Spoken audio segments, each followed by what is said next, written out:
আপনারা যারা ওয়েবসাইট নিয়ে ঘাটাঘাটি করেন আজকের ভিডিওটা তাদের জন্য। আজকের টপিক ওয়ার্ডপ্রেস দিয়ে কিভাবে একটা গার্মেন্টস অথবা টেক্সটাইল এই জাতীয় কোম্পানির ওয়েবসাইট তৈরি করা যায় এবং এটার পরিচালনা করা যায়। আরও দেখাবো কিভাবে ওয়েবসাইটের পেজ ক্রিয়েট করতে হয় এবং থিম স্টল থেকে শুরু করে হেডার ফুটার ক্রিয়েট করা, মেনু ক্রিয়েট করা। আর সবথেকে মজার ব্যাপারটা হলো আপনার যদি ওয়ার্ডপ্রেসের উপর বেসিক নলেজ নাও থাকে তবুও আপনি স্টেপ বাই স্টেপ ফলো করলে 30 মিনিটের মধ্যে একটা ওয়েবসাইটে বেসিক স্ট্রাকচার নিয়ে আসতে পারবেন। কথা না বাড়িয়ে কম্পিউটার স্ক্রিনে চলে যায়। ওয়ার্ডপ্রেসে লগ ইন করার পরে এমন একটা ড্যাশবোর্ড আসবে আপনার সামনে। অনেক সময় থিমসের মাধ্যমেই এলিমেন্টর পেজ বিল্ডার ইনস্টল হয়, বাট যদি না হয় তাহলে আপনি প্লাগ ইনে গিয়ে সার্চ করবেন এলিমেন্টর পেজ বিল্ডার, তাহলে দেখবেন এলিমেন্টর চলে আসছে। আপনি তখন ওটা ইনস্টল করে অ্যাক্টিভ করে নেবেন। কারণ আমি আজকে যেটা দেখাবো, আমি যে ডিজাইনটা সেটা সম্পূর্ণ এলিমেন্টর পেজ বিল্ডার দিয়ে করব। আর বিশেষত আমার আলাদা কোনো ডিজাইন করতে হবে না, কারণ আমার প্রি বিল্ড ওয়েবসাইটের টেমপ্লেট আছে। দ্যাটস ওয়াই আমি ওইটা কিভাবে ইম্পোর্ট করতে হয় সেটা দেখাবো। তো থিম এবং প্লাগইন ইনস্টল করার পর আপনার প্রথমত আপনার কিট লাইব্রেরি অথবা টেমপ্লেট যেটাই বলেন এটাকে ইম্পোর্ট করতে হবে। এটা একটা জিপ ফরম্যাটে অবশ্যই থাকতে হবে, নয়তো আপনি ইম্পোর্ট করতে পারবেন না। তো আমার অলরেডি করা আছে, আমি জাস্ট তো প্রথমে আমি টেমপ্লেটে গিয়ে থিম বিল্ডারে ক্লিক করব। থিম বিল্ডারে ক্লিক করার পর এখানে একটা ইন্টারফেস ওপেন হবে। তো আপনি জাস্ট এখানে ইম্পোর্টে ক্লিক করবেন, করার পর জিপ ফাইলটা এখানে পেস্ট করে দিবেন।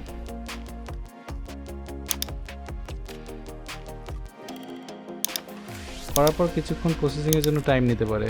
তারপর আপনি ইম্পোর্টে ক্লিক করবেন। ইম্পোর্ট অবস্থাতে আপনি আপনার ব্রাউজার রিলোড দিবেন না, তাহলে দেখা গেল অনেকগুলো ফাইল মিসিং হয়ে যেতে পারে। কমপ্লিট হয়ে যাওয়ার পর আপনি ক্লোজে ক্লিক করবেন।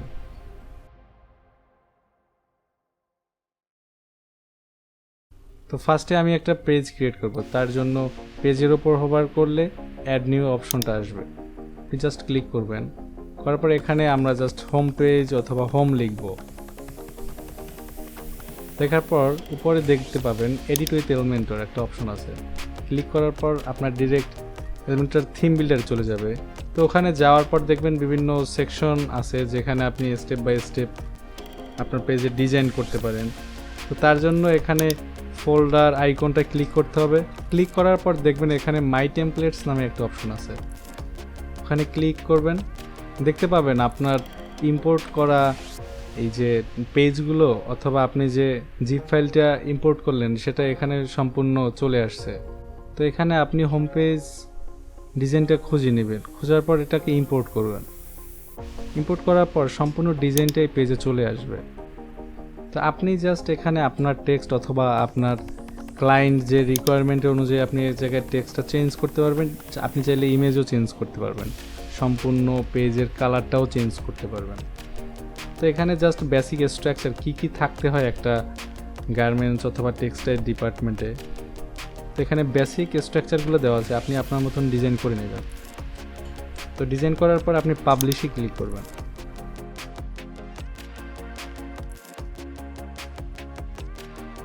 তো আমরা প্রথমে হেডার আর ফুটার ডিজাইন করব। তো এর জন্য আমার টেমপ্লেটে যেতে হবে।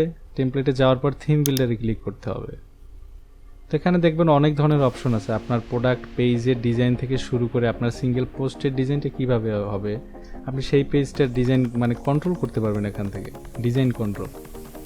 তো এখানে হেডার অপশন আছে, আমি জাস্ট এখানে অ্যাড নিউতে ক্লিক করব।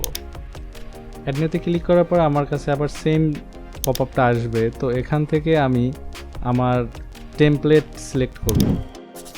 তো এখান থেকে আমি হেডার ফাইলটা খুঁজে নিব এবং ইম্পোর্ট করব। তো ডিজাইন ইম্পোর্ট করার পর আপনার নিজের মতন আপনি লোগো চেঞ্জ করে নেবেন। এখানে আপনি ফার্স্টে আগে আপলোড করে নেবেন আপনার লোগো, দেন আপনার লোগোটা সিলেক্ট করবেন। তো আপনি চাইলে এখান থেকে আপনার লোগোর হাইট, ওয়েট অথবা এটার কী ধরনের সাইজে আপনি চান সেটা কন্ট্রোল করতে পারবেন। এখানে পাশে অপশন থাকবে, স্টাইল অপশন, এগুলো থাকে। আপনি এটা চাইলে অ্যাডভান্সেও অনেক অপশন থাকবে, আপনি দেখে নেবেন। তো ডিজাইন হয়ে গেলে দেন আপনি পাবলিশে ক্লিক করবেন। পাবলিশে ক্লিক করার পর আপনার দুটা কন্ডিশন আসবে এখানে। আপনি চাইলে এটা এন্টার ওয়েবসাইটেও হেডারটা ইউজ করতে পারেন, অথবা আপনি নির্দিষ্ট কোনো পেজের জন্য ডিজাইন করতে চাইলেও আপনি এখান থেকে ডিজাইন করতে পারবেন।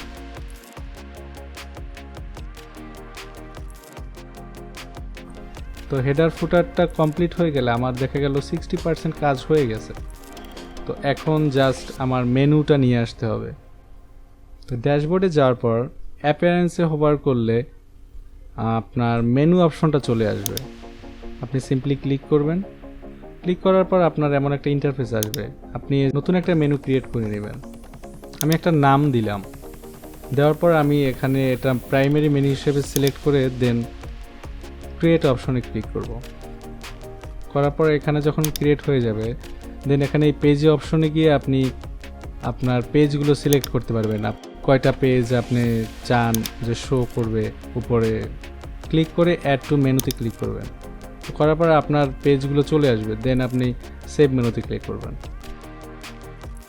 হোম পেজে মেনুর কোন পেজটা সিলেক্ট হবে আমরা সেটা ডিফাইন করে দেইনি, তো তার জন্য আমাদের অ্যাপিয়ারেন্সে গিয়ে কাস্টমাইজে ক্লিক করতে হবে। ক্লিক করার পর আপনি এখানে হোম পেজ সেটিং দেখতে পাবেন। তো এখানে ক্লিক করার পর আপনি স্ট্যাটিক পেজ এই অপশনটাতে ক্লিক করবেন, দেন হোম সিলেক্ট করবেন।